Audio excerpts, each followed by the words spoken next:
Hello. How are you? I'm fine. Well, today is January 15th, 2014. It's my last day of work here in Qatar. I've been playing piano here in the Torch Hotel since September, and now that I'm coming home, I know many of you are going to want to know just what it's been like. So let me show you with this little video I like to call A Day in the Life of a Not-So-Starving Musician. For those of you who don't know me, I'm used to working on cruise ships where I play and sing in various bars and lounges. I got an offer for this contract last year and decided, what the hell? So I've been here in Doha since September of 2013. Well, first things first, a little bit of geography. This is Qatar. It's a small country jutting off of mainland Saudi Arabia into the Persian Gulf.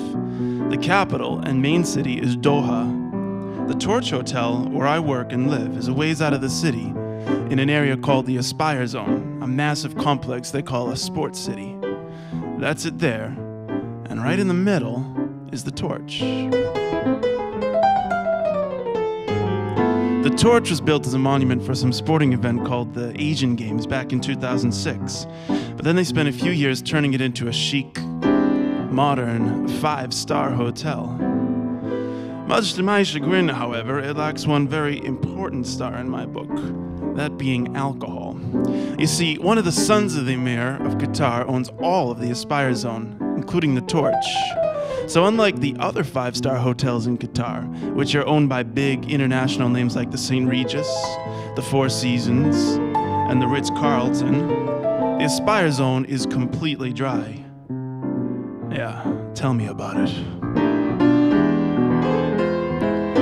Regardless, this place is a marvel of engineering, and it's a pretty fun place to live and work. Oh yeah, I forgot to mention, as part of the gig I get to live in the hotel.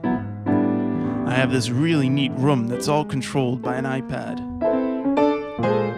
Pretty cool stuff, huh? Every day I ride up the high-speed elevator to the 47th floor, where I play here in this revolving restaurant called 360. The piano is stationary, but the tables and chairs are on a moving floor that revolves around me once every 90 minutes. But work is work. I'm sure you're more interested in my free time.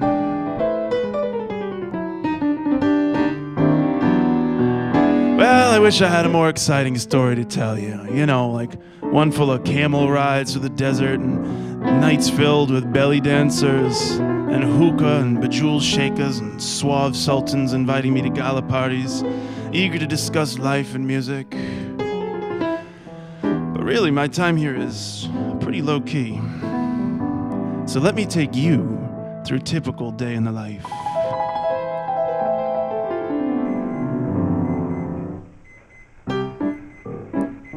Well, first things first, I really like to enjoy the morning.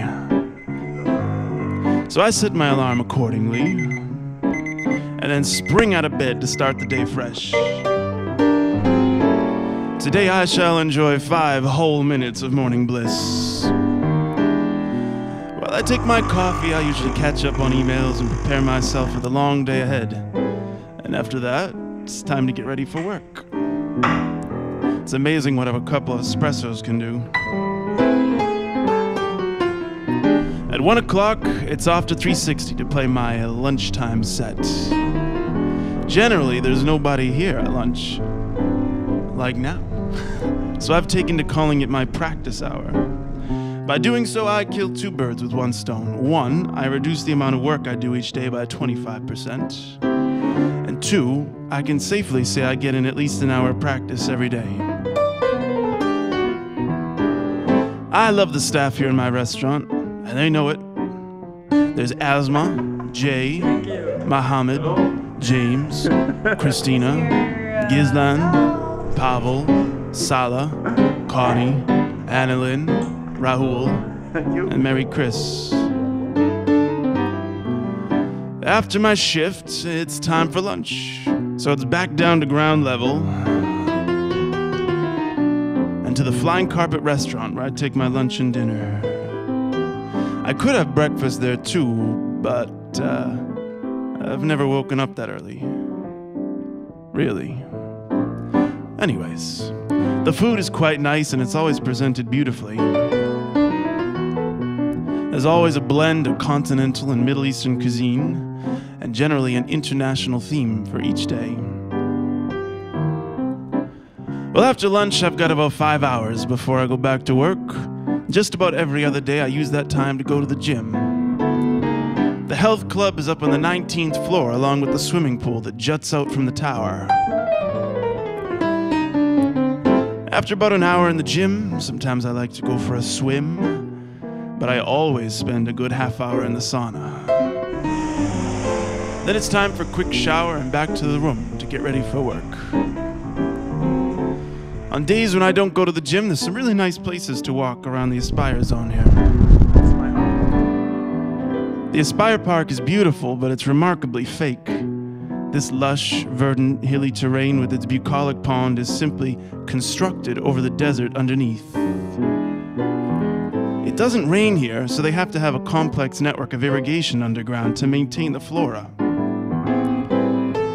Also, one of Qatar's biggest shopping malls is directly linked to the Torch Hotel. It's called Villaggio, and it's designed to look like Venice, but it feels more like a Las Vegas casino to me. Inside, there are gondola rides, fancy shops, restaurants, a cinema, a supermarket, and an ice skating rink.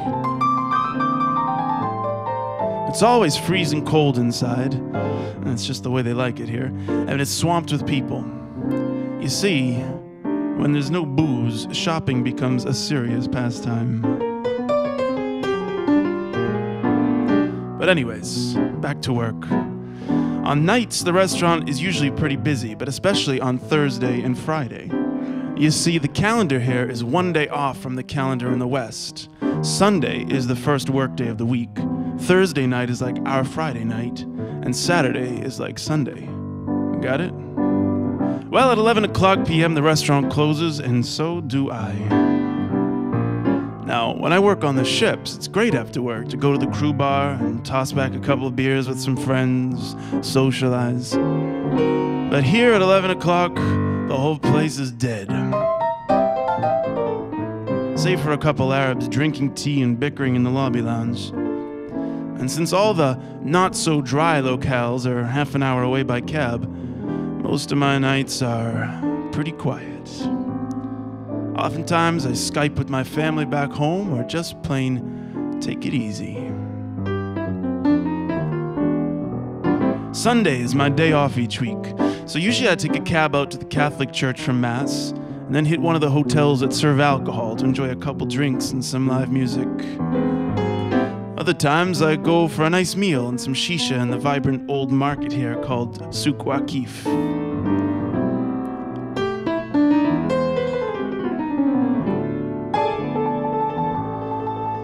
Well, that pretty much wraps it up for my time in Doha. I told you, not too exciting. Of course, I could live it up if I really wanted to. There are plenty of places to go wild and get drunk and blow your money, but I just don't see the point here. I've used these 4 months to save some cash, take it easy, learn some new music.